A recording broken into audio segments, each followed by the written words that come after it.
우리가 아직 죄인 되었을 때에 우리를 위해 예수 그리스도를 이 땅에 보내시고 죽게까지 하심으로 우리를 향하신 사랑을 확증하신 여호와 하나님, 아버지의 이름을 찬송하며 저희들 감사와 영광을 올려드립니다.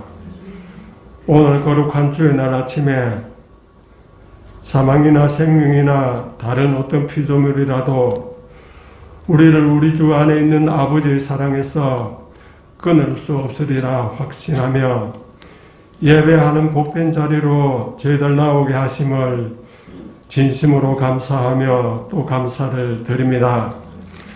하나님 아버지, 지난 한 주간 또 저희들 믿음 없는 자처럼 살 때가 더 많았습니다. 너희가 무엇을 듣는가 스스로 삼가라 교훈하셨지만 지체들과 이웃을 헤아리며 교만한 자로 살았습니다. 이 헤아림을 더 받는 일 없도록 저희들을 용서하여 주옵소서. 모든 사람에게서 자유로우나 스스로 종이 된 바울의 신앙을 저희들 본받아 배우지 못하였습니다. 어떠한 환경에서도 예수님을 본받아 닮아가는 일에 게을리하였음을 이 시간 고백합니다. 이기적이고 게으른 우리 삶의 모습들을 긍휼히 여겨 주옵소서. 하나님 아버지, 교회의 어린이들과 청소년들을 기억하여 주옵소서. 예수님의 마음을 품고 진리 위에 든든히 세워주시기를 원합니다. 날이 갈수록 아름답게 자라게 하시고 세상을 변화시킬 주님의 일꾼으로 성장하게 하옵소서. 이번 주에 전교인 야유회를 계획하고 있습니다. 하나님이 창조하신 자연 속에서 교통하며 즐기는 지체들의 모습이 하나님께 기쁨이 되고 영광이 되기를 원합니다. 하나님 아버지, 이 나라와 민족을 기억하여 주옵소서. 지금까지 베푸신 은혜를 깨달아 알게 하옵소서. 선거 때문에 편만한 정치적 불신과 사회적 대립의 사슬을 끊어지게 하옵소서. 교회가 이 일로 더 열심으로 기도하게 하옵소서. 하나님 아버지, 말씀에 순종하여 열방으로 나아간 선교사들과 미자립교회에서 헌신하는 전도자들을 기억하여 주시길 원합니다.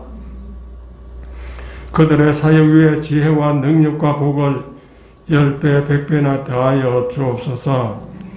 자비하신 하나님 아버지, 사랑하는 목사님을 통하여 저희들 말씀을 들을 때에 세상이 줄 수 없는 기쁨과 은총이 우리 가운데 충만하게 하시고 그 말씀이 한 주간 우리의 삶이 풍성하게 하옵소서.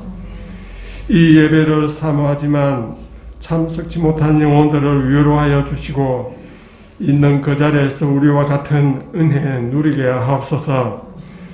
예배하는 가운데에 악한 세력이 틈타지 못하게 하시고 예배의 모든 순서마다 하나님 홀로 영광되기를 원하오며 이 모든 말씀 귀하신 우리 주 예수님 이름으로 기도드리옵나이다. 아멘. 귀한 찬양 감사합니다. 우리 하나님 말씀 같이 보도록 하겠습니다. 빌립보서 2장 12절 13절 말씀입니다.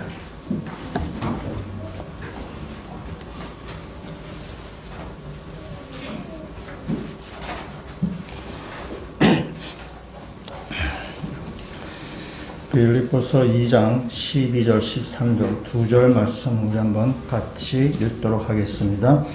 그러므로 나의 사랑하는 자들아, 너희가 나 있을 때뿐 아니라 더욱 지금 나 없을 때에도 항상 복종하여 두렵고 떨림으로 너의 구원을 이루라. 너희 안에서 행하신 이는 하나님이시니 자기의 기쁘신 뜻을 위하여 너희에게 소원을 두고 행하게 하시나니. 아멘. 끝부분이 행하게 하시나니, 그래서 종교적 어미는 아니지만은, 우리 성경은 그렇지만은, 헬라 원문은 이 12절, 13절이 한 문장으로 되어 있는 것입니다. 그래서 12절, 17절 말씀 같이 보려고 합니다. 1989년 11월 9일에 전 세계를 깜짝 놀라게 했던 뉴스가 보도되었습니다. 동독과 서독의 분쟁의 상징이었던 베들린 장벽이 무너졌다는 그런 뉴스였습니다. 그래서 그날 이후로 동독과 서독의 국민들이 그 베를린 장벽 위에 올라가서 해머나 망치로 또 심지어 중장비를 동원해서 그 성벽 그 벽을 이렇게 부셔버렸습니다. 그러니까 수년 동안 그 베를린을 갈라놓았던 그 장벽을 그 한순간에 이렇게 무너지게 된 것입니다.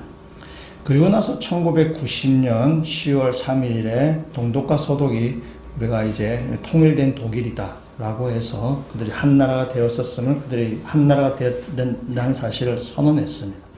그러니까 1990년이니까 지금으로부터 한 30년이 이제 지나간 시절. 그러니까 벌써 독일이 통일된 게 벌써 30년의 세월이 흘렀다는 것입니다.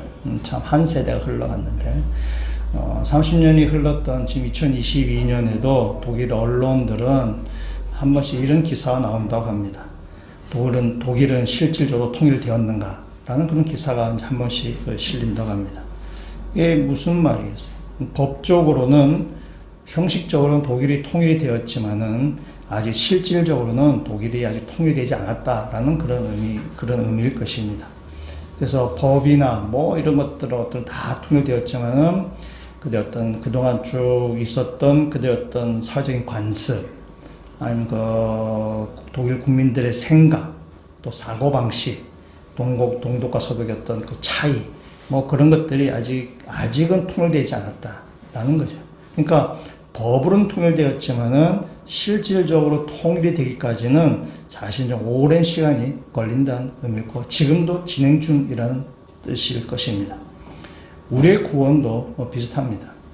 우리가 예수 그리스도를 믿고 나서 우리가 구원을 받았지만은 그러나 구원받았다 그래가지고 우리가 구원받은 백성답게 구원받았던 성도로 사는 데까지는 굉장히 오랜 시간이 걸리는 것이고 지금도 우리는 그 일을 진행하고 있는 가운데 있습니다. 그래서 우리가 예수를 믿자 말자 아주 즉각적으로 우리가 거룩한 사람이 되고 죄 없는 사람이 물론 우리 근본적인 죄는 없어지지만은 일상적인 삶에서 우리가 짓는 죄로부터 우리가 아주 이렇게 청정 지역으로 그렇게 살지는 못한다는 거죠.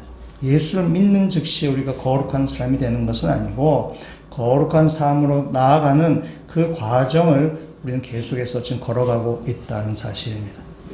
우리 그 말씀을 본문에도 지금 이렇게 이야기하고 있습니다. 오늘 본문의 말씀 12절에 있는 말씀을 다시 한번 같이 한번 읽도록 하겠습니다.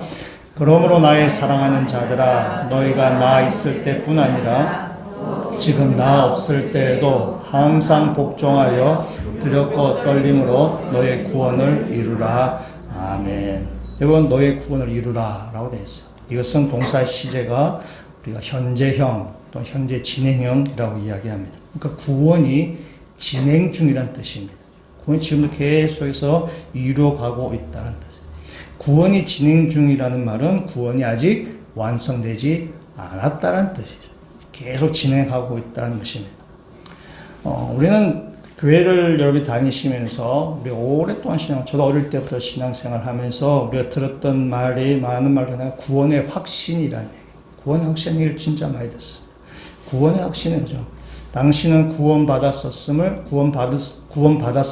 확신합니까? 라는 거죠. 당신은 오늘 죽어도 천국에 갈 자신이 있습니까? 라는 거죠. 그것에 대해서 분명한 확신, 그 믿음을 가지고 있느냐를 교회에서는 끊임없이 막 이렇게 묻고 서로 간에 확인도 하고 그랬었어요. 그래서 그것을 우리가 구원의 확신이라는 말로 우리가 이렇게 이야기합니다. 구원의 확신, 오늘 주어 천국에 갑니까? 당신이 구원받은 것에 대해서 확실히 믿습니까? 라는 이 말은 구원이 이미 이루어졌다라는 의미를 갖고 있고 그 구원은 취소될 수 없다라는 그 뉘앙스를 가지고 있습니다. 그래서 보통 우리가 구원의 확신이라고 얘기할 때는 이미 구원은 끝났고 더 이상 거기에 첨가되거나 이렇게 빼거나 더하거나 할 것이 없다. 이미 구원의 사건은 끝났다라는 것을 의미할 때 우리가 구원의 확신이라는 그렇게 그 안에는 그런 뉘앙스가 담겨져 있는 것입니다. 근데 성경에는 앞서 말씀처럼 구원의 진행형이라는 거 오늘 본문의 말씀도 얘기하고 구원이 이미 과거에 이루어졌다라는 것도 이야기해서 성경에는 이 구원에 대한 동사의 시제가 3개가 나오게 됩니다. 그래서 과거형, 현재형, 미래형 뭐 이렇게 나오게 됩니다. 말씀을 잠깐 한번 보겠습니다. 장로님도 기도 중에 언급하셨는데 로마서 5장 8절에서 9절까지 있는 말씀을 한번 스크린에 있습니다. 중요한 구절에서 찾아보셔도 좋기도 한데 한번 5장 8절 9절 말씀 같이 읽도록 하겠습니다. 우리가 아직 죄인 되었을 때에 그리스도께서 우리를 위하여 죽으심으로 하나님께서 우리에 대한 자기의 사랑을 확증하셨느니라. 그러면 이제 우리가 그의 피로 말미암아 의롭다 하심을 받았으니 더욱 그로 말미암아 진노하심에서 구원을 받을 것이니 아멘. 우리 로마서 5장 말씀은 하나님께서 우리를 의롭다라고 하셨다는 거죠. 이 의롭다라는 것이 구원받았다는 뜻입니다. 하나님께서 우리를 의롭다라고 인정하셨다는 거죠. 이게 뭐냐면은 우리를 언제 의롭다라고 얘기하시나요? 그리스도의 피로 말미암아. 그리스도의 피로 말미암아 우리를 의롭다 하셨어요. 우리가 죄인 되었을 때에 그리스도의 피로 말미암아 우리를 의롭다라고 하셨어요. 우리의 구원이 언제 이루어진 거죠? 과거에 이루어졌다는 거죠. 과거에. 그래서 과거에 이루어졌다는 의미는 과거라는 것은 이미 벌어진 사건이죠. 과거에 일어난 사건 우리는 그걸 뭐 이렇게 없앨 수가 없는 것입니다. 우리가 과거에 내가 무슨 어디서 태어나서 어디에 누구와 결혼해서 어느 직장을 다니고 뭐 무엇을 했는지 그건 지워질 수가 없는 거죠. 그래서 우리가 구원을 과거형으로 얘기할 때 그 과거형은 결코 지워질 수 있는 것이 아닙니다. 이미 우리가 그리스도의 피로 말미암아 구원을 받았다. 이게 구원의 과거형이죠. 또 하나 한 말씀 한번 보겠습니다. 고린도전서 1장 8절에서부터 9절까지 있는 말씀 같이 읽도록 하겠습니다.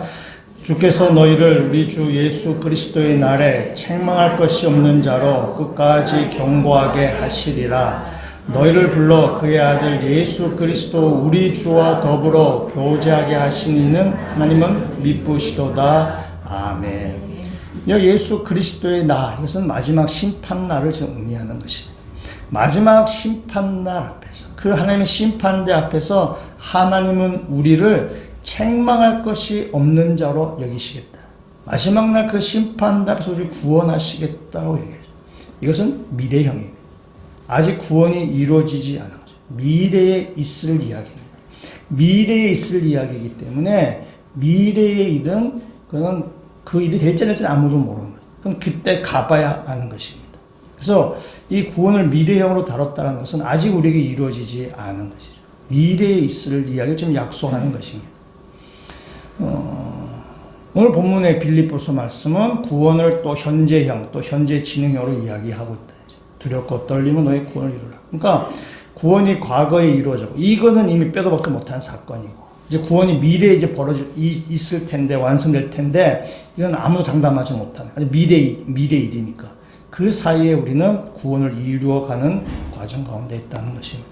그것이 성경에서 말하는 구원에 대한 이야기예요. 그래서 구원에 대해서 이 성경은 3가지 동사를 시제를 사용해서 지금 이야기하는 것입니다. 그래서 우리가 이 구원에 대해서 오해하지 않으셔야 됩니다. 많은 우리 교회, 한국교회 성도들이 좀 오해하는 경향이 있어요. 구원은 이미 끝난 사건으로 오해하는 경우가 상당히 많이 있다는 거죠. 구원이 이미 끝난 건 사실이지만 아직 구원이 완성된 것은 아니라는 거죠. 그 사이에 우리가 지금 살아가고 있습니다. 성경이 이렇게 3가지 동사를 사용하고 있는데 왜 3가지 동사를 사용하고 있는가? 그래서 하나님 입장에서, 우리 사람 입장에서 한번 생각해 보도록 하겠습니다. 이 구원의 시제를 좀 다르게 사용한다는 것은 하나님께서 우리를 우리 사람을 보는 그 관점을 이야기하는 것으로 저는 그렇게 보고 싶습니다. 우리는 사물이나 또 사람을 또 이렇게 볼 때 우리는 현재 시각으로 보게 됩니다. 이 사람이나 사물이 앞으로 미래에 어떻게 변화될 텐데 우리는 미래를 볼 수 없기 때문에 우리는 현재의 모습으로 우리는 보게 되는 것입니다. 또 우리는 지나간 과거는 압니다. 어떤 이 사물에 대해서 또한 사람에 대해서 지나간 과거는 알고 있지만 그러나 막상 우리가 그 사람을 대할 때는 과거는 잘 기억하지 않습니다. 과거와 같이 연결해서 현재를 보지. 그냥 단지 딱 현재 이 순간만 쳐다보는 것이. 여러분 옆 사람들 이렇게 한번 보시세요. 제가 볼 때 저 사람의 과거 미래가 보이지 않잖아요. 네, 미래는 안 보이는 거고 과거가 있었음에도 불구하고 그 과거가 어땠건 생각하지 않는 거죠. 그냥 단지 이 현실, 현재, 지금 딱 요 상황만 그런 사람들은 쳐다보게 돼요. 근데 하나님은 우리 사람을 볼 때에 과거와 현재와 미래를 이걸 뭐 단어가 어떻게 쓸지 잘 모르겠지만 복합적으로 이걸 아주 이렇게 컴플렉스하게 이걸 아주 이렇게 종합적으로 이 우리 사람을 이렇게 보고 계신다는 사실입니다. 그러니까 시 공간을 초월해서 하나님 우리를 보고 계시는 것입니다.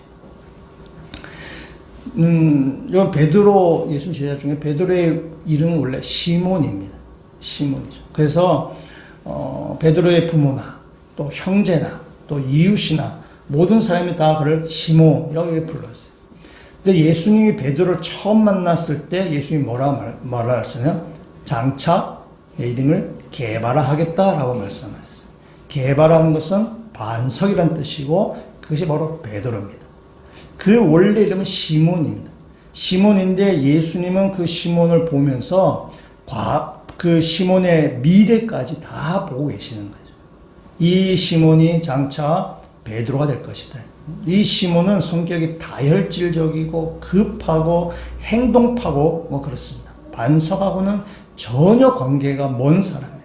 근데 예수님은 그 베드로를 보면서 이 친구가 장차 반석과 같이 아주 하나님 앞에 귀하게 쓰임 받을 거라는 사실을 그걸 같이 보고 계시는 것입니다. 예수님은 그 베드로를 보는 그 입장이죠. 하나님께서 사사에 그 기드온을 부르시는 이야기가 있는데 기드온을 만날 때도 마찬가지입니다. 기드온이 있을 때 당시 이스라엘은 미디안에서부터 아주 핍박을 받았던 그런 시절입니다. 미디안 족속의 모든 것을 다 약탈당하고 그다음에 거기서 미디안 앞에서 찍소리도 못하고 살 때 그때였습니다. 그때 하나님께서 기드온에게 나타나셔서 하는 말씀이 뭐냐면은 큰 용사여 여호와께서 너와 함께 계시도다라는 사사 6장 12절에 나오는 말씀. 기드온을 향해서 큰 용사여 라고 이렇게 부릅니다. 기드온은 결국 큰 용사가 아닙니다.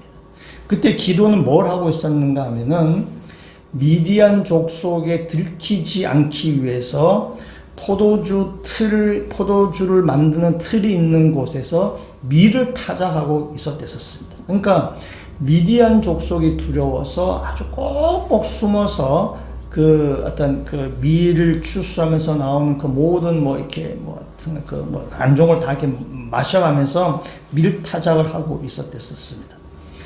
그런 쪼잔한 기도에 나타나셔서 하나님께서 기도의 큰 용사여 라고 지금 이렇게 이야기하는 것입니다.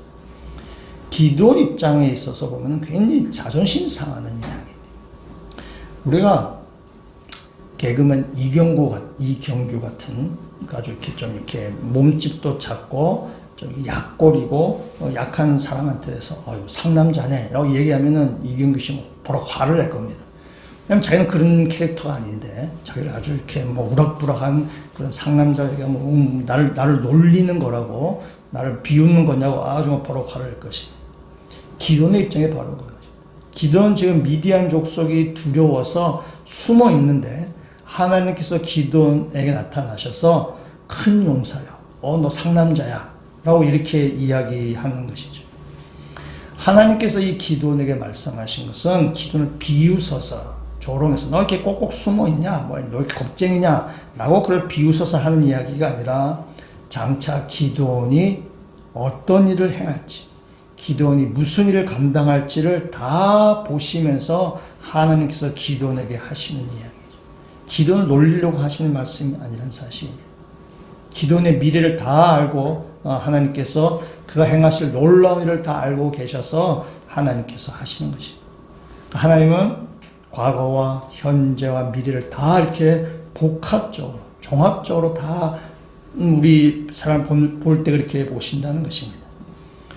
우리 잘 아는 것처럼 기도는 300명의 용사와 함께 미디안의 군사를 다 이렇게 무찔러 버리게 됩니다. 말 그대로 큰 용사가 되어서 하나님께 쓰임받고 이스라엘을 미디안으로부터 구원해내는 것입니다. 하나님이 사람을 보는 입장이죠. 우리가 사람 볼 때 다 현재만 보지만 하나님은 우리의 과거와 현재의 미래를 다 함께 보신다는 거예요. 그래서 성경에서 구원을 이야기할 때도 구원을 우리는 사람은 과거, 현재, 미래를 다 이렇게 분리해서 이렇게 생각하지만은 하나님 그 모든 것을 보셔서 이야기하십니다. 그래서 구원에 대해서 과거에 하나님께서 일하셨지만은 앞으로 그 구원을 완성하실 것이고 그 가운데 우리 구원을 이루어 가실 것이라고 하나님께서 지금 말씀하시는 것입니다. 이것이 하나님께서 이 구원에 대해서 세 시제로 이야기하신 것입니다. 하나님 입장에서 그런 거죠. 우리 사람 입장에서 한번 이 구원에 대해서 한번 생각해 보면 이렇습니다. 이 구원의 시제가 다양하니까 우리가 좀 헷갈리게 됩니다. 헷갈리는데 저는 이렇게 여러분에게 권면해 드리고 싶습니다. 이 구원을 생각하기 전에 여러분의 신앙을 내가 어떤 수준이고 내가 지금 어떤 생각을 가지고 있고 내가 어떤 믿음의 상태인지를 먼저 정직하게 여러분한테 스스로 점검하셔야 돼요. 내가 지금 구원에 대해서 내가 신앙생활 하는 것에 대해서 내가 지금 어떠한 수준까지 어떠한 상황까지 내가 있는가를 먼저 점검하시고 이 구원에 대한 이야기를 보시면은 훨씬 여러분이 아주 유익하다 생각합니다. 여러분 가운데는 이러신 분이 있으세요. 아직 이 구원에 대해서 확신이 없으신 분이 여러분 가운데는 있습니다. 마지막 날 심판대 앞에 하나님께서 나를 모른다고 하시면 어떻게 할까? 내가 열심히 교회에도 다니고 여러 가지 하라는 대로 또 하고 하지만은 이 마지막 날 나를 모른다 그러면 어떻게 하지? 라는 그런 두려움, 또 걱정, 또 여러 가지 그런 어떤 불안한 마음이 있을 수 있습니다. 과연 나 같은 사람을 하나님께서 구원하실 수 있을까? 나를 볼 때, 내가 나를 볼 때 내가 내세울 게 아무것도 없는데 과연 하나님이 나를 구원하실 수 있을까? 라는 질문을 던질 수 있는데 예, 맞습니다. 하나님 여러분 같은 사람을 구원하실 이유가 하나도 없습니다. 하나님께서 답답하셔서 여러분을 구원하실 이유는 하나도 없습니다. 여러분이 뭐가 잘나서 하나님께서 여러분을 구원하시겠어요? 여러분 하나님께서 구원받을 아무런 능력도 없어요. 여러분을 구원하신다 그래가지고 하나님께 뭐가 보탬이 되거나 유익이 되는 일은 전혀 아닙니다. 여러분은 구원받을 만한 자격을 하나도 갖고 있지 않으세요. 내가 구원받아서 하나님께 뭔가 도움이 되거나 하나님 일하는데 내가 좀 헌금을 해서 내가 좀 보탬이 되거나 내가 작은 미력이나마 내가 좀 이렇게 도와서 하나님을 위해서 내가 일할 거라 전혀 그렇지 않습니다. 여러분 하나님께 전혀 보탬이 될 만한 그런 존재가 아니에요. 여러분이 여러분을 보더라도 구원받을 존재가 아닌 걸 여러분 아시는 것처럼 하나님도 여러분에서 내가 제일 구원할 이유가 한 가지도 없으세요. 그럼에도 불구하고 하나님께서 여러분을 구원하시겠다고 하신 것은 그건 바로 하나님의 신실하신 때문에 그렇습니다. 하나님이 여러분을 구원하시겠다고 약속하셨기 때문에 그 약속을 지키시는 하나님이시기 때문에 하나님 여러분을 구원하시는 것입니다. 여러분이 뭔가 하나님께서 구원하셨을 때 보탬이 되고자 도움을 받고자 여러분을 구원하는 건 아닙니다. 하나님의 신실하신 때문에. 로마서 말씀 하나 보겠습니다. 로마서 10장 11절에서 또 13절까지 있는 말씀입니다. 같이 한번 읽어보도록 하겠습니다. 성경에 이르되 누구든지 그를 믿는 자는 부끄러움을 당하지 아니하리라 하니 유대인이나 헬라인이나 차별이 없음이라 한 분이신 주께서 모든 사람의 주가 되사 그를 부르는 모든 사람에게 부요하시도다. 누구든지 주의 이름을 부른 자는 구원을 받으리라. 아멘. 하나님께서 말씀하시죠. 주의 이름을 부르는 자는 주님을 믿는 사람이라면 누구든지 구원을 받겠다라고. 유대인이건 헬라인이건 아무런 관계도 없죠. 예수 그리스도를 믿는 사람이라면 주님의 이름을 부르는 사람이라면 누구든지 구원하겠다고 하나님께서 약속하셨습니다. 그 약속의 근거에서 여러분을 구원하시는 것입니다. 여러분이 능력이 뛰어나서도 아닙니다. 여러분이 실력이 좋아서도 아닙니다. 여러분을 구원하면 하나님의 덕을 보고자 하는 것도 아닙니다. 여러분이 구원받는 일에 있어서 여러분은 0.0001%의 어떤 일을 행하지 않습니다. 여러분을 구원하실 것은 절대 100% 하나님의 선하심이에요. 하나님 여러분과 약속하셨기 때문에 그 약속을 지키시는 거예요. 나를 구원하는 일에서 내가 공헌할 건 하나도 없습니다. 때문에 내가 선함과 내가 잘남과 뭐 때문에 내가 그 부족해서 하나님 나를 구원하실까라고 걱정하지 않으셔야 된다는 거예요. 구원의 근거가 여러분에게 있는 것이 아니에요. 하나님의 신실하심입니다. 하나님이 약속하셨고 그 약속을 지키시겠다는 거죠. 여러분 누구든지 주의 이름을 부른 자는 구원을 받겠다라고 말씀해요. 그 약속 때문에 하나님께서 저와 여러분을 구원하시는 것입니다. 그래서 아까 장로님 기도 중에 나갔던 말씀이에요. 로마서 8장 38절 39절 말씀 우리 한번 같이 한번 읽도록 하겠습니다. 내가 확신하노니 사망이나 생명이나 천사들이나 권세자들이나 현재일이나 장래일이나 능력이나 높음이나 깊음이나 다른 어떤 피조물이라도 우리를 우리 주 그리스도 예수 안에 있는 하나님의 사랑에서 끊을 수 없으리라. 아멘. 아멘이신가요? 아멘. 아멘이세요. 예. 이건 분명히 믿으셔야 되는 겁니다. 여러분의 나의 삶, 나의 오늘도 내가 싸움하고 나왔는데, 어제도 집에서 다투고 나왔는데, 내가 나를 볼 때 하나님 나를 구원할 근거가 없어요. 여러분 근거가 없다니까요. 여러분 여러분이 그걸 보고 구원한 게 아닌 거예요. 하나님의 약속 때문에 여러분을 구원하시는 겁니다. 그리스도를 믿는 자는 구원하시겠다는 그 약속 때문에 믿는 거죠. 그 하나님의 구원에서 그 어떠한 것도 우리를 끊을 수 없다는 사실입니다. 그래서 여러분 가운데 내가 내 신앙을 내가 교회 생활을 하는데 마지막 심판 때 나를 부르시겠는가, 나를 구원하겠는가, 나를 모른다고 하는 거 아닐까 라는 두려움과 또 어떤 걱정과 불안함이 있다면 여러분이 하나님의 말씀 믿으셔야 됩니다. 누구든지 주의 이름을 받는 자는 구원을 받으리라. 그러면 그 약속을 믿으셔야 되죠.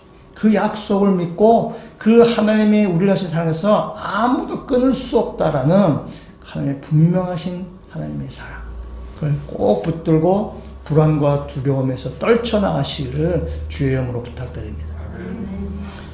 또 한 사람이 있어요. 한 부류의 사람이 있습니다. 우리가 구원이 끊어지지 않는다라고 이야기하니까 이런 사람들, 구원은 따놓은 당상이네 라고 이렇게 생각하는 사람들이 있습니다. 그래서 이미 구원 받았으니까, 구원 받았기 때문에 죄에 대해서 무감각해지는 거예요. 죄에서 무감각해지고 하나님이 원하시는 삶을 관심도 없고 하나님을 의식하지도 않고 하나님이 기뻐하시는 삶에 대해서 전혀 관심이 없는 것입니다.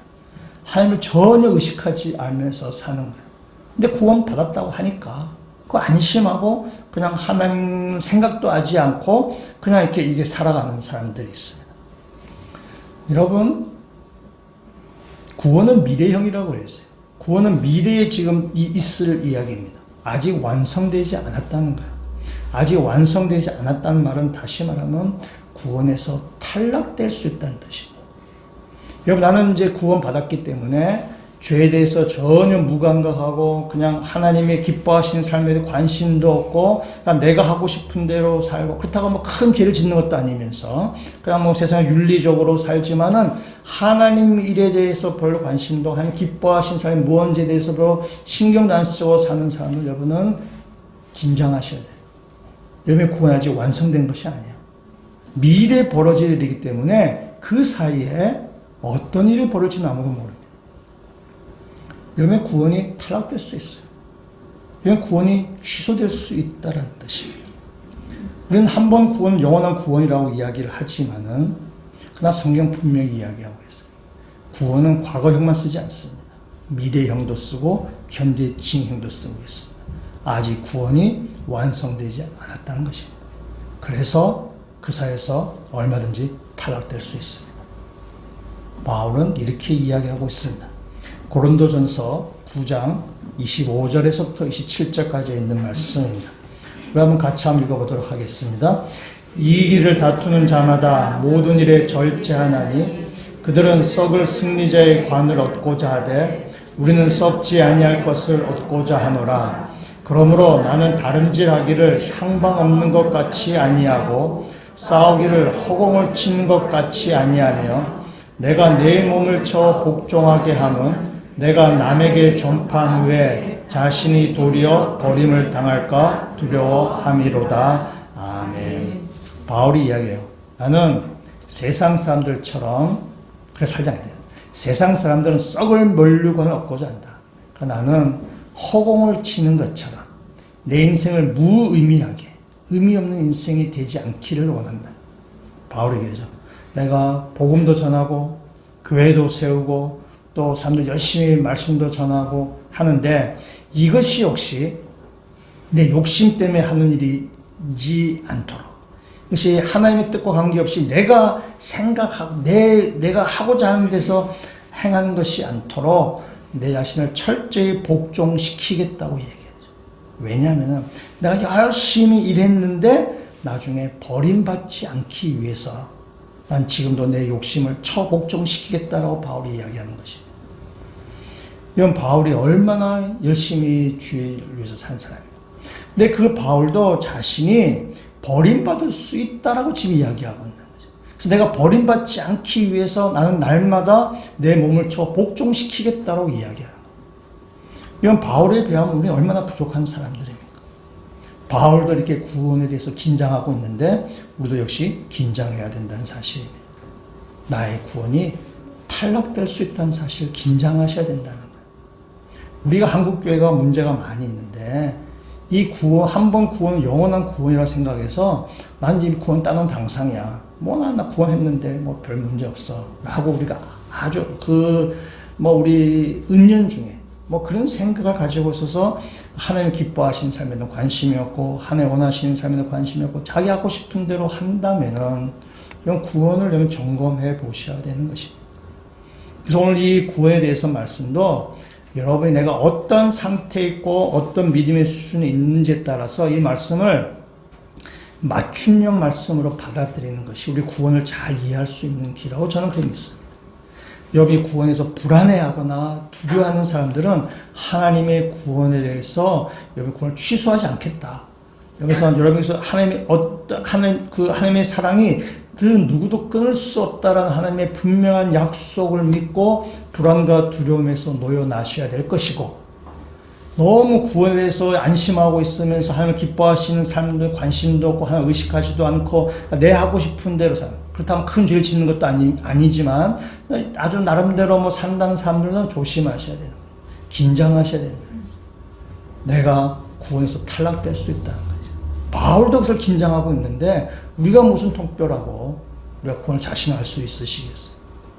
여러분 삶에 있어서 하나님이 기뻐하시는 삶이 무엇인지, 우리 매일매일의 삶에 있어서 하나님을 의식하면서 하나님의 선하신 뜻이 무엇인지를 분별하면서 사셔야 돼요. 그게 우리의 구원에 대해서 우리가 긴장하는 모습인 것입니다. 그러나 바울은 그 얘기를 어떻게 얘기하는가 하면은 항상 복종하여 두렵고 떨림으로 너의 구원을 이루라 라고 지금 이야기하고 있는 것입니다. 너의 구원을 이루어 가라는 것입니다. 이미 우리 구원이 과거에 예수 그리스도의 피로 인해서 구원 받았지만은 아직 완성되지 않았으니까 완성될 때까지 두렵고 떨림으로 너의 구원을 이루어 가라 라는 것입니다. 여기 프로야구 시합이 있는데요. 야구 시합에서 여러 가지 보직이 있습니다. 보직이 있는데 마무리 투수라는 역할을 하는 투수가 있습니다. 이 마무리 투수는 남자분 잘 아실 텐데 이렇게 시합을 이기고 있습니다. 이기고 있는데 그 승리를 지키기 위해서 마지막 9회에 등판하는 그 투수를 마무리 투수라고 얘기합니다. 이 마무리 투수는 아마 그 팀에서 제일 잘 공을 던지는 투수라고 얘기해도 결코 과언이 아닙니다. 제일 잘 던지는 투수입니다. 왜냐하면 마지막 마무리를 해야 되기 때문에 그렇습니다. 우리들이 잘 아는 손동열 야구선수도 마무리 투수로 유명했습니다.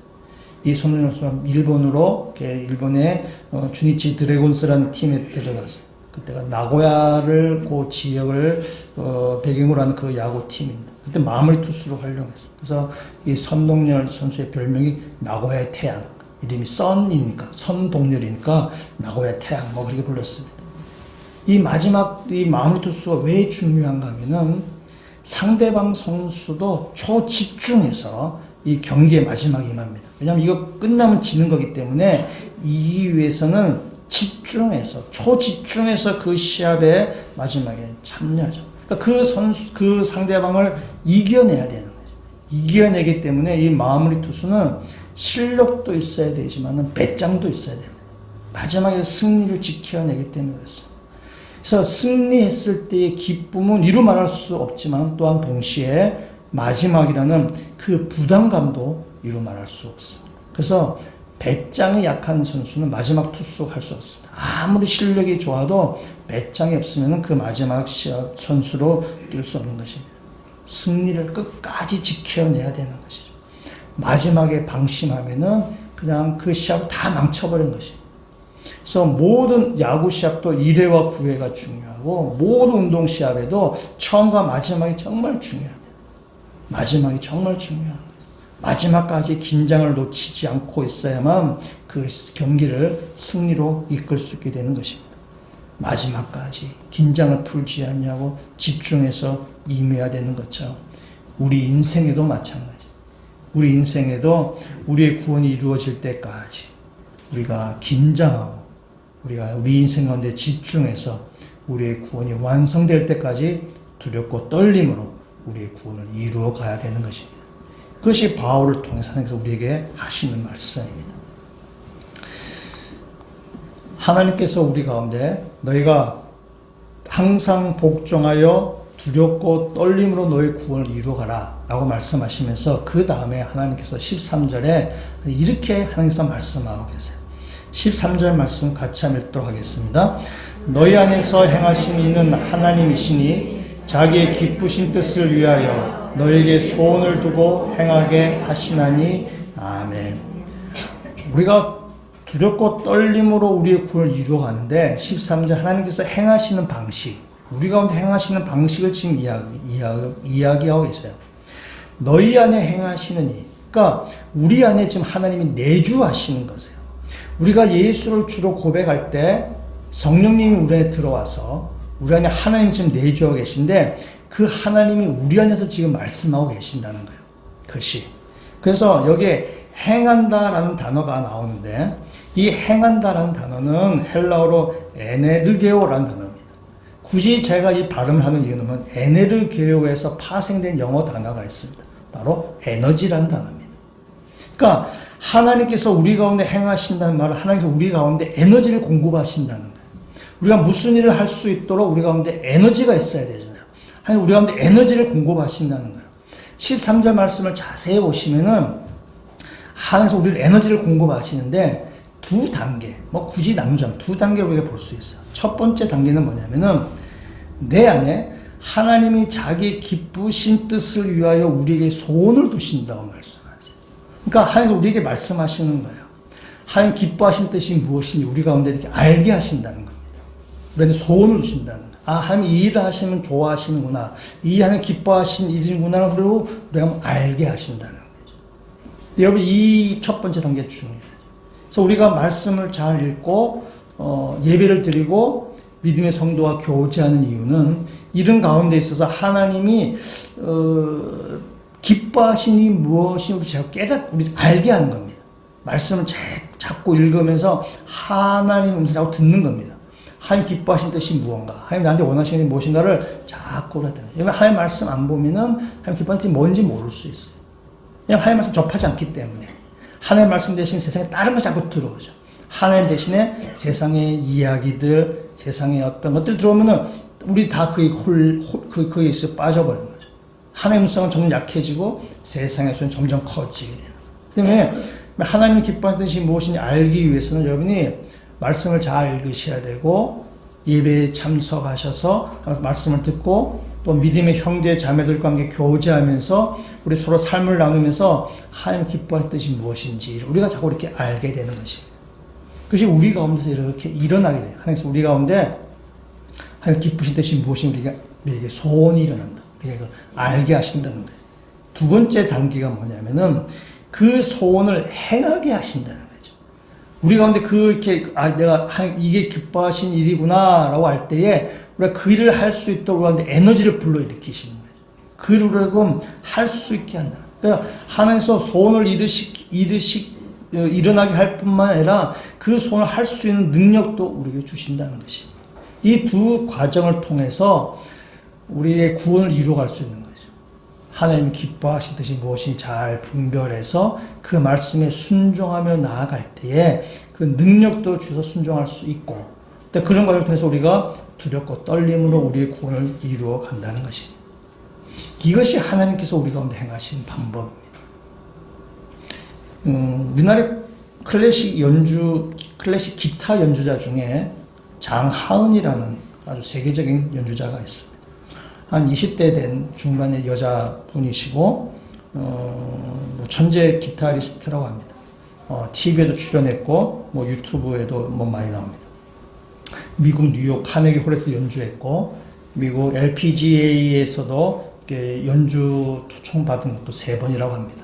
한 번은 다 초청받을 수 있다 그래요. 한 번 초청받을 수 있는데 3번씩 초청받는 것은 드문일이라고 합니다. 그러니까 굉장히 아주 세계적인 기타리스트, 클래식 기타 연주자입니다. 이 친구가 기타를 시작한 것이 중학교 2학년 때라고 합니다. 중학교 2학년 때 자기 눈앞에서 어떤 아주 유명한 또 기타리스트가 연주하는 것을 그걸 보고는 큰 감동을 받아서 자기가 이제 기타를 해야 되겠다 이렇게 마음을 먹었다 그래요. 근데 이 클래식 어떤 악기를 연주하는 사람, 다른 분들도 마찬가지입니다. 특히 클래식 어떤 이 악기를 연주하는 사람은 아주 어릴 때부터 막 거기에 이제 훈련을 받고 이래야만 아주 이렇게 세계적인 그 연주자가 되는데, 중학교 2학년이면 상당히 늦은 거예요. 굉장히 늦은 그런 나이라고 합니다. 근데 이 장하은의 아버지가 딸이 자기 기타를 이제 해야 되겠다라는 말을 듣고는 아버지가 딸에게 중학교를 자퇴할 것을 권유했어요. 이 보통의 아버지가 아니죠. 보통의 아버지 같으면, 야, 그래도 고등학교까지 졸업해야지. 라고 할 텐데, 이 중학교를 줄퇴하라고 한 것입니다. 이 아버지는 기타를 직업으로 삼고 있는 사람이고, 기타를 이렇게 가르치는 그런 사람입니다. 또 이분은 아마 부산 화명동 출신 같아요. 또 그리스도인이고 그런 것 같아요. 내가 지금 서울에 살고 계시는데 보니까, 이 아버지가 기타를 이제 직업으로 한평생 했기 때문에 딸이 이제 기타의 재능인 것을 알았어요. 재능을 알았는데, 이 아버지가 딸에게 다 2가지를 얘기했다 그러더라고요. 2가지. 뭐냐? 첫째, 공부하지 마라. 둘째, 기타 연습하지 마라. 라는 거예요. 그 2가지를 딱 얘기했다. 그러니까 이 아버지 입장에서부터는 딸이 재능이 있는 걸 알겠어요. 재능이 있는 건 딱 알겠는데, 그 재능이 밖으로 튀어나오게 하기 위해서는 자기 스스로 깨우쳐야 된다고 아버지 생각한 거예요. 그걸 막 억지로 하거나 강요해서 하는 것이 아니라 본인 스스로 내가 이걸 해야 되겠다라는 그러한 어떤 욕심, 그런 생각이 나올 때에 이게 이제 그가 이제 어떤 기타리스트 성공하겠다라고 생각한 것입니다. 그러니까 아버지가 여러 사람 그동안 기타를 가르치면서 깨달은 거래요. 이게 욕심으로 해서 되는 일이 아니구나. 이게 스스로 깨우쳐서 스스로 깨닫고 해야만 이것이 이게 안에 있는 재능이 폭발하는구나. 이 재능이 드러나는구나라고 아버지 생각해요. 아버지가 한 일은 뭐냐? 기다려주는 거죠. 그때까지 기다려요. 이 딸이 그 재능이 확 드러날 때까지, 자기가 하고 싶다는 마음이 막 들을 때까지 아버지는 기다려준다는 거예요. 여러분, 기다린다는 것이 얼마나 어렵겠어요. 재능이 없으면 몰라도 재능이 있는 걸 알겠어요. 이 딸이. 재능이 있는 걸 알겠는데, 내가 계속 기타도 안 치고 안 하고 하면은, 야, 저 재능이 썩힐 것 같다는 그런 조바심이 들면은 막 채근할 텐데, 그러니까 그 기다린다는 것이 상당히 어렵다는 거죠. 스스로 자기가 그 깨우치고 그 마음이 생길 때까지 기다려줘요. 이게 나중에 성공했으니까 이해 가능한 것이지, 성공하지 않았었으면은 재능이 썩힐 수 있는 거죠. 재능이 있는데 강요해서 썩는 사람도 있고, 재능이 있는데 본인이 게을러서 실패한 경우도 여러 가지 있겠죠. 그냥 성공한 케이스이기 때문에 그런 거죠. 아버지가 기다린 거죠. 근데 기다린 것이 진짜 어려운 거죠. 우리 같으면 아마 참지 못해서 그렇습니다. 야, 임마, 그 놀아 되겠어, 임마. 내가 니한테 투자한 돈 얼만데, 이러면서 막 할 거예요. 근데 아버지가 끝까지 기다려서 마침내 이 딸아이 그 재능이 폭발해버린 거예요. 그래서 2, 3년 만에 아버지가 50년 동안 연주했던 그 연주수를 뛰어넘어 가버린 거죠. 그 안에 재능이 있는 거예요. 재능이 그것이 안에서 스스로 이렇게 드러나는 것입니다. 하나님께서 우리를 대하는 자세라고 생각해요. 하나님께서 우리 가운데 무슨 일을 행하실 때 하나님께서 우리를 로봇 다루듯이 아니면 노예 부리듯이 우리를 억지로 끌고 가서 너 이거 해 저거 해 라고 하는 것이 아니라 하나님께서 우리를 기다리고 계시는 거예요. 우리 안에 하나님께서 마음의 소원을 주셨고 그 마음의 소원을 내가 스스로 깨우쳐서 주님이 기뻐하실 뜻이 무엇인지, 내가 어떻게 해야 하는지 주님이 좋아하시는지 내가 스스로 깨우쳐서 내가 그렇게 살도록 하나님께서 우리를 참고 기다리시고 우리를 인내해 주신다는 것입니다. 우리를 결코 노예 다루듯이, 로봇 다루듯이, 기계 다루듯이 그렇게 하지 않는 것입니다. 그래서 우리를 기다리셔서 우리 하나님 뜻을 깨닫고 하나님 뜻이 무엇인지 우리가 잘 눈치채서 하나님께서 원하시는 그 삶을 살아갈 때에 우리가 그 가운데서 우리가 날마다 성장되어 가는 것이고 우리 날마다 우리 구원을 이루어 가는 것이고, 그럴 때에 우리의 인생이 우리가 생각하지 못했던, 우리가 예상하지 못했던 크고 놀라운 일이 우리 가운데 펼쳐질 것이라는 사실입니다. 하나님께서 우리를 인생 그렇게 인도해 가신다는 사실이에요. 그럼 12절 말씀을 다시 한번 보시면 이렇습니다. 마지막 부분에 항상 복종하여 두렵고 떨림으로 무슨 구원을 이루어야죠? 너의 구원을 이루어야 해요. 너의 구원을 이루어야 하는 것입니다. 여러분, 이것을 다른 번역 성경에는 이렇게 번역하고 있습니다. 두렵고 떨리는 마음으로 여러분 자신의 구원을 위하여 힘쓰십시오. 여러분의 구원을 이루라고 얘기하는 것입니다. 우린 다 각자의 구원의 길을 걸어가는 사람입니다. 우린 다 똑같은 길이 아니야. 다 각자를 향하시는 하나님의 뜻이 있고 하나님 기뻐하신 뜻이 있습니다. 그 뜻을 우리가 잘 깨달아야죠. 하나님 우리한테 그 마음을 주십니다. 하나님께서 나는 너가 이렇게 살기를 원해.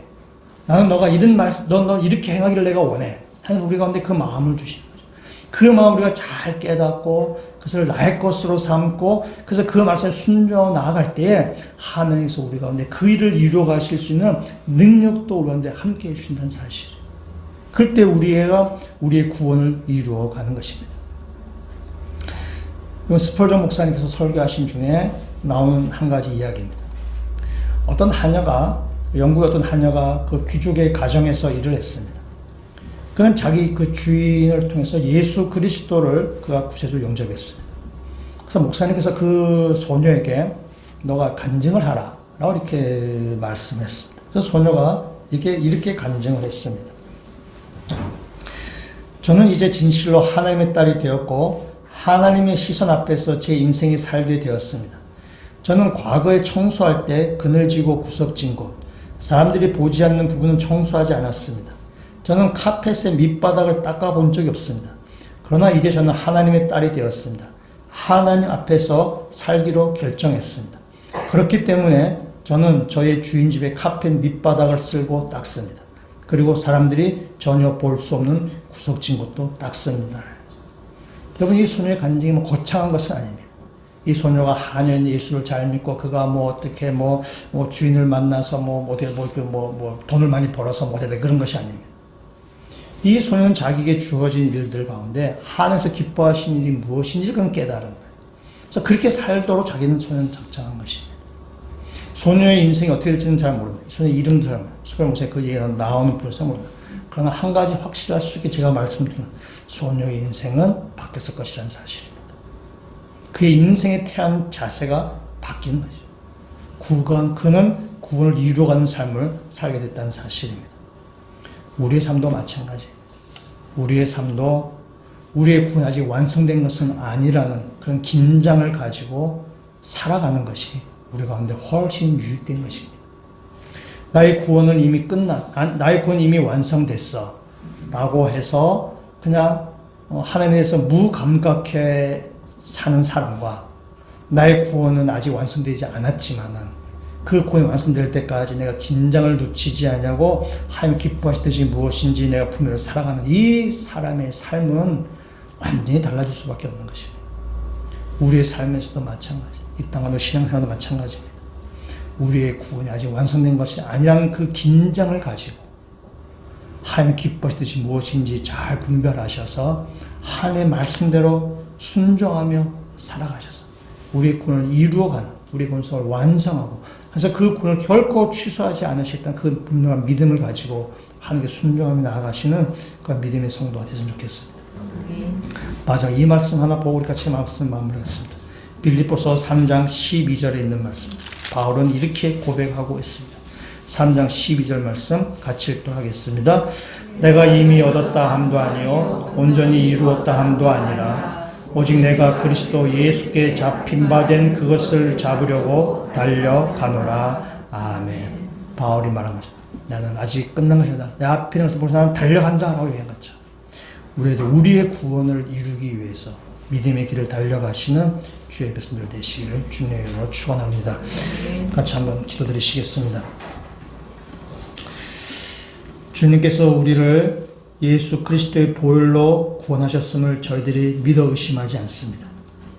그러나 또한 동시에 우리가 구원에서 탈락될 수 있다는 긴장감을 가지고 신앙생활을 하게 되기를 주님들이 원합니다.